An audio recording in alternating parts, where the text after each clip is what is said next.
যে দেশে 1974 সালে দুর্ভিক্ষ হয়েছিল, লক্ষ লক্ষ মানুষ না খেতে পেয়ে মারা গিয়েছিল, লঙ্গরখানায় একটুকু রুটির জন্য কারাকারি করত কুকুরের সঙ্গে। যে সময়ে বাসন্তী, রামপুরের বাসন্তী তার লজ্জা নিবারণ করবার জন্য একটুকু কাপড় পায়নি, মাছের জাল দিয়ে সেটা লজ্জা নিবারণ করেছিল। সেই অবস্থা থেকে পট পরিবর্তনের পরে জিয়া রহমান যখন দায়িত্ব দিয়েছেন, শহীদ রাষ্ট্রপতি জিয়া রহমান তখন তিনি বাংলাদেশকে অতি অল্প সময়ের মধ্যে বদলে দিয়েছিলেন। তিনি বহুদলীয় গণতন্ত্রের প্রতিষ্ঠা করেছিলেন।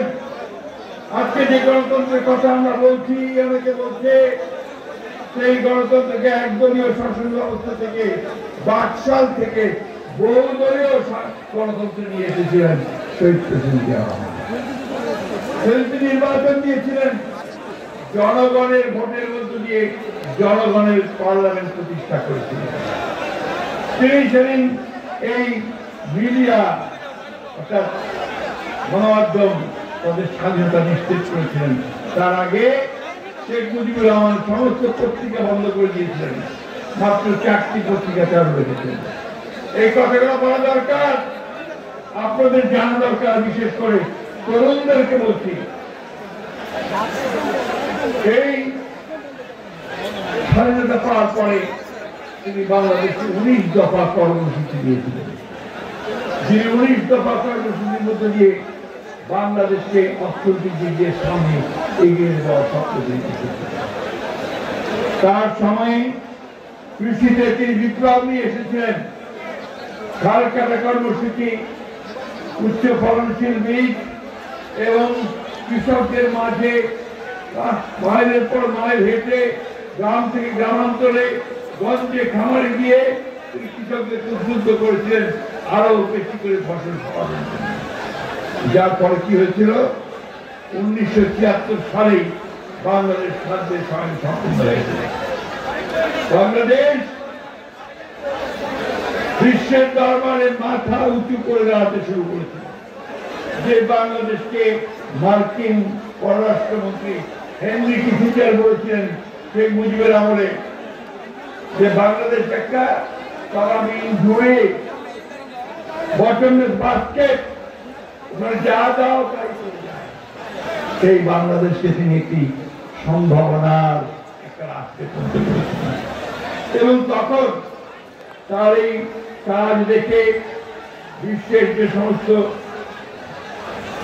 যারা প্রচারক ছিলেন, যারা বই লিখতেন, গবেষক ছিলেন, তারা বললেন শহীদ জিয়া না থাকলে এদেশটা আফগানিস্তান বা লাইবেরিয়ায় পরিণত, একটা ব্যর্থ রাষ্ট্রে পরিণত। সেই শহীদ জিয়ার দল তিনি প্রত্যেকটা ফ্যাক্টরিতে 3 শিফটে উৎপাদন শুরু করেছিলেন। তিনি ছাত্রদেরকে সকল মানুষকে শিক্ষিত করবার জন্য এসএসসিতে 50 নম্বর দিয়েছিলেন। যে একজন ব্যক্তিকে গর্ব 1971 সাল আমাদের নেতা গণতন্ত্র দিয়েছেন, আমাদের নেত্রী আমাদেরকে সামনের দিকে পার্লামেন্টারি ফর্ম গভর্নমেন্ট দিয়েছেন। আর আমাদের নেতা যাকে পরিকল্পিতভাবে ষড়যন্ত্র করে শারীরিক মানসিকভাবে নির্যাতিত করে 111 নিয়ে এসে তাকে নির্বাসিত করেছিল, সেই নেতা আবার সেই গণতন্ত্রের স্বপ্ন দিকে লড়াই করে আপনারা এখানে পুঁথি রাখেন। হাজার হাজার মানুষ নির্যাতিত হয়েছেন, জেলে হয়েছেন, মিথ্যা মামলায় করেছেন। আপনারা অসংখ্য মানুষের নিয়ে নিহত হয়েছেন, শহীদ হয়েছেন, অথচ আপনার দমেননি কোনদিন মাথা নত করেননি। আমি নিজেই জানি আপনারা রাস্তাঘাট আটকে নিয়েছেন আন্দোলনের সময়, ঠিক না? ঠিক, সে কথা ঠিক। সেই দলের সদস্য আপনারা, ছাত্র দল, যুব দল, স্বেচ্ছাসেবক দল, মহিলা দল, শ্রমিক দল, ওলেমা দল, অন্য সমস্ত দল বিএনপির সঙ্গে একজোট হয়ে আপনাকে লড়াই করেছেন, ঠিক না?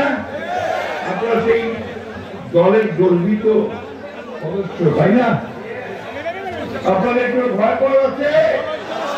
আজকে সুযোগ এসছে যাকে নির্বাচনের মধ্য দিয়ে আমার রাষ্ট্র পরিচালনার দায়িত্ব পাওয়ার, আমাদের নেতা তারেক রহমান সাহেবকে দেশে ফিরিয়ে এনে তাকে দায়িত্ব দিয়ে দেওয়ার, সেই দায়িত্ব পালন করতে আমরা প্রস্তুত আছি। দেখান বিএনপিকে আপনারা কেউ লেগ ডাউন করতে দেবেন, কিছু রাখতে দেবেন? বিএনপির পক্ষে সবাই।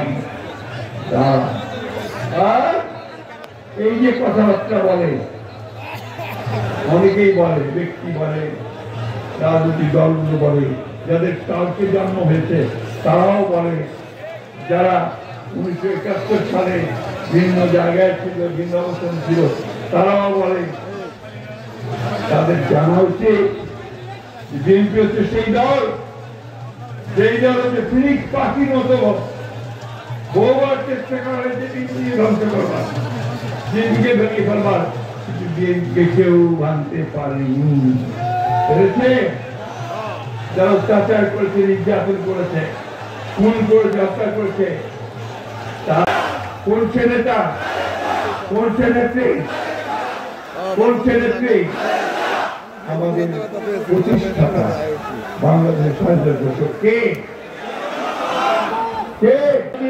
আলহাজ রফিকুল ইসলাম, ভৈরবপুর উপজেলা বিএনপির সাবেক সভাপতি আলহাজ মোহাম্মদ গিয়াসউদ্দিন, মোহাম্মদ আব্দুল লতিফ কুলিয়ারচর উপজেলা বিএনপির সিনিয়র বিএনপির সাবেক সভাপতি জাহিদুর রহমান ভূঁইয়া, কিশোর আইনজীবী ফুরাহার সিনিয়র। ভোট দেওয়া হয়েছে অথবা ভোট কেন্দ্রে যাওয়ার আগেই সে শুনেছে ভোট দেওয়ার মতো অবস্থা নেই, তার মনের যে কষ্ট।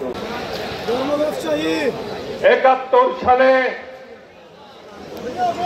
ধর্মিত দোজকের নানা রকম কথা বলে ইসলাম চলে গেল, ইসলাম রাতে ঘুমায় না, সেই সন্তানকে নির্ঘুম রেখেও আমরা অন্য বাসায় সম্মেলন করার জন্য